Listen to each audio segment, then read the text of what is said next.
మిమ్మల్ని ప్రభు నామంలో వేడుకుంటున్నా. దేవుడిచ్చిన ఈ జీవితము ఒక వరం అండి, ఒక బహుమానం. ఈ జీవితము దేవుడు నీకు ఇచ్చాడు, నీకు ఇష్టం వచ్చేలా బ్రతుకుతానికి కాదు, దేవునికి లెక్కప్ప చెప్పాలని. ఆయన రాకడ సమీపంగా ఉందన్న విషయం మనందరికీ తెలుసు. అవసరమైతే మారనాథ అంటాం. ఈరోజు మీరు అన్న మాటకి యేసయ్యా వేగంగా రా అన్నవంటే ఇదిగో బిడ్డ వచ్చేస్తాను అన్నాడు అనుకో, రెడీయా? అకౌంట్లు ఇస్తానికి రెడీయా? ఎందుకంటే నేను వస్తే ఆయన రక్తాలు కడబడ్డా ఎత్తబడిపోతాను అనుకుంటామేమో. జాగ్రత్త. ఈరోజు మనం అనుకుంటున్నామండి ఏదో ఏసా రక్తాలు కడిగిపోతే అయిపోతాడు. నో, లెక్కప్ప చెప్పాలి. నీకు ఇచ్చిన జీవితంలో ప్రతి దానికి లెక్కప్ప చెప్పాలి. అది మంచిదైనను చెడ్డమైనను, నోటితో మాట్లాడే ప్రతి వ్యర్థమైన మాట కూడా లెక్కప్ప చెప్పాలంటే జాగ్రత్త. Bible is very clear.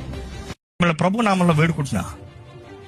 దేవుడిచ్చిన ఈ జీవితము ఒక వరం అండి, ఒక బహుమానం.